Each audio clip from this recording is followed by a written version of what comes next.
ओम श्री गणेशाय नमः। हरे कृष्णा। आप सभी के दिन शुभ हो। आज माघ मास की संकष्टी चतुर्थी, तिल चौथ और संकट चौथ सभी कथाएं लेके उपस्थित हैं। तो आज माघ मास के कृष्ण पक्ष की संकष्टी चतुर्थी, तिल चौथ और संकट चौथ सभी कथाएं लेके उपस्थित है। तो सभी माताएं आज अपनी संतान की दीर्घायु के लिए पूरे दिन निर्जला रखती है और गणेश जी के विधि विधान से पूजा करती है। रात में चंद्रमा को ध्यान देकर पूजा करके अपना व्रत खोलती है। श्रोतागण आज संकट चौथ की संपूर्ण कथा लेके आए हैं, तो मंचित और श्रद्धा से जरूर सुनिएगा। संकट माता की अपनी संतान की दीर्घायु के लिए प्रार्थना करती है। निसंतानी को संतान की प्राप्ति होती है। संकट चौथ की पूजा से कथा का विशेष महत्व होती है। मान्यता है कि संकट चौथ की पूजा में व्रत कथा का पाठ किए बिना यह पूजा अधूरी मानी जाती है। तो श्रोतागण आज आपको बताते हैं संकट चौथ की सभी कथाएं विस्तार पूर्वक जरूर सुने। एक राजा था, उनके कोई संतान नहीं थी। वह बड़ी दुखी रहा करते थे।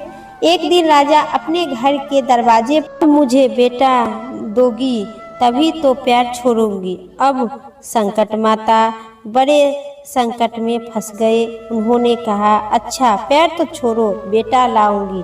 16 साल का सुंदर कुंवर संकट देवी ने दी।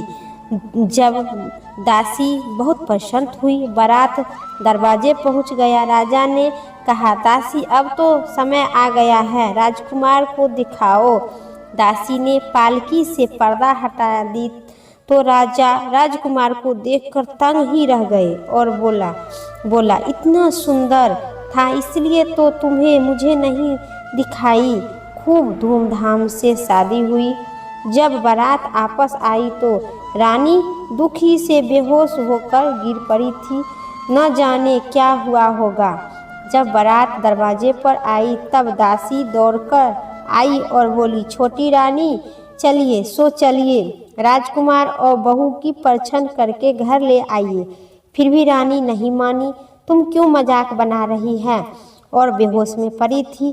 फिर शपथ पूर्वक दासी ने कही, आपका पुत्र राजकुमार और बहू दोनों आ गई है। चलिए रानी, परछन करके आप अपने घर ले चलिए। फिर जब छोटी रानी ने देखी तब माता संकट को पैर पकड़कर और रोने लगी। हे संकष्टी माता, जैसे हमको दिए हैं इसी प्रकार सभी को देना। रानी लड़के और बहू को देखकर फूल न समाई। दासी ने कहा, रानी हम सबा पसोरी की लड़का बनाकर ले गए थे। तुम सवा मोन की तिल का लड्डू बनाकर सबको प्रसाद बांटो। संकट माता की कृपा से तुम्हें पुत्र की प्राप्ति हुई। जो माताएं संकट चतुर्थी का व्रत करते हैं, कथा सुनते हैं एवं पढ़ते हैं, उनके सभी संतान की दीर्घायु प्रदान करना और सभी प्रकार के मनोवांछित फल की प्राप्ति होना। बोलिए संकष्टी माता की जय। श्री कृष्ण भगवान की जय। श्री गणेश जी भगवान की जय। मेरा संपूर्ण कथा इतना ही तक था। उम्मीद करते हैं आप सभी को इस कथा पसंद आई होगी।